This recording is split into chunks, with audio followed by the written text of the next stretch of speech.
Morning, everyone. Got some more news. Went with my mom to one of her park meetings. This was recently, this like 2 nights ago, and they were discussing the board was discussing the properties that were delinquent from the HOA side. And, well, I asked them, I said, how many properties are in this park?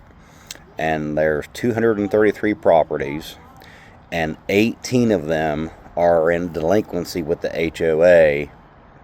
And that does not include any that are in delinquency with the property taxes, but just the HOA alone, because these people can't afford to pay because of how much everything's went up and their properties have went down.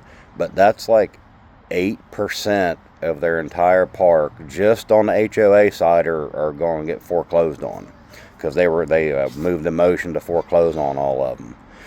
And now I don't know what the park's going to do with them, like when they get them, if the park sells them, and then of course they got to get all their money back out of whatever was owed. If the park uses the money and gives back to the people in the park, or how they do that crap down here with HOAs, because I'm not really familiar with how the HOAs work. I'm not a big fan of them, because if I own something, I don't want anybody telling me what to do on it. Excuse me. I was going to read this article to you. It's on WolfStreet. And the article, this just came out, yesterday. Office commercial-backed security delinquency rate spikes to record 12.3%, much worse than the financial meltdown crisis peak. They got a little chart here, and I'm going to show you guys this chart. Okay, here's the chart. Now this right here was 2008. Can you see it? You guys see it very good. There. Can you guys see it a little bit better? There was 2008, and this is where it's at now. So it's past that on that mark. But excuse me. I remember. Stop it, Bubby. I'm recording. No. I don't know. You guys see now. He wants to say hi. Say hi to everybody. Okay. Now don't be getting eye boogers on me. Okay. Say hi. Okay. You said hi. I remember the GFC. There was a lot of, like, I'm in a farm rural community. We've got a population of I think my town has probably 15 to 20,000. It fluctuates. I think it's been going up because of the industry coming in. They're building a Honda battery plant right outside of town. Hey, be nice. Say hi. Hey. No. See how he talks back? But places like Cincinnati, like the downtown area, I'm going to put you in if you don't quit. A lot of those buildings downtown in Cincinnati, they were selling for like $5,000 for like an entire block. And then the city was giving the owners like a tax, like you had like a deferment, not really deferment, but like what's the word I'm thinking of? Excuse me, where you ain't got to pay no taxes at all as long as you fix the property up. And they were actually giving money. The city was giving money to the people that were buying it to help them fix them up because they were so run down.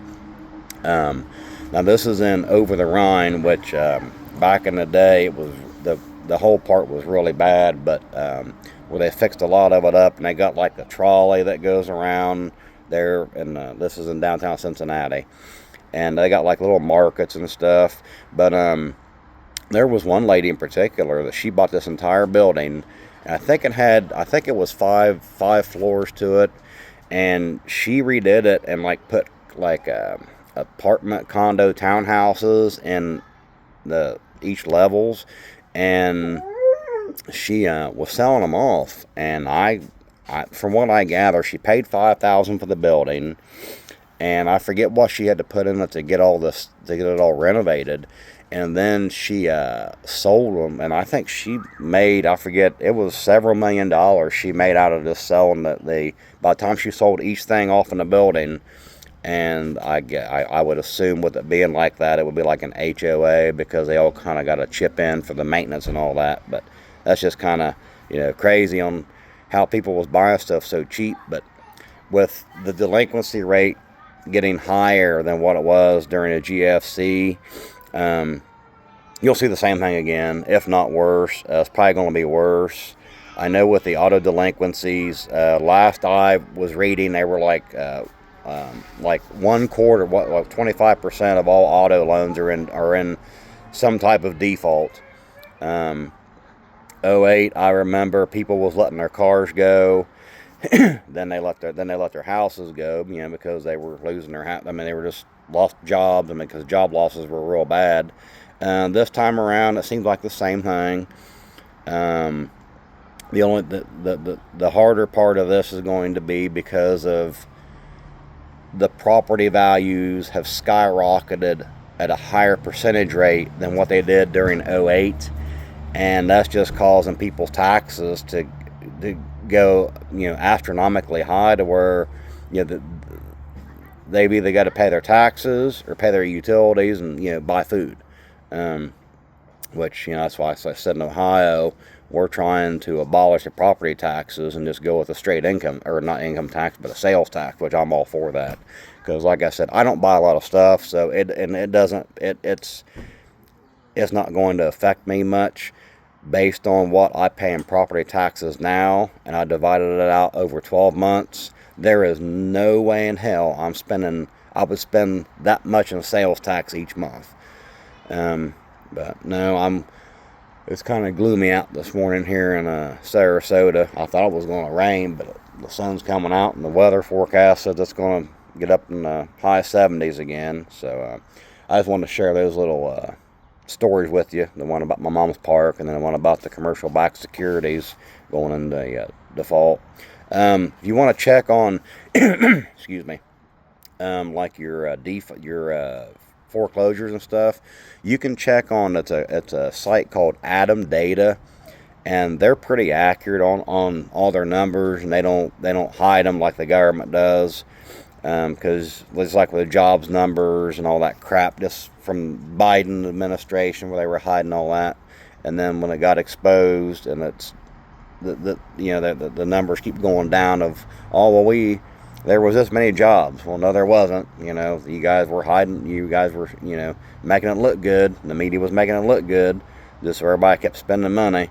So, but if you guys like my content, I appreciate the like. Subscribe to my channel here. Share my videos, and I try to keep my videos fairly, no anywhere from short to up to 20. I try no more than 25 minutes, because I don't like sitting and watching long videos. But I appreciate it, and tune in next time, and I will update you anything else I find out. Thanks.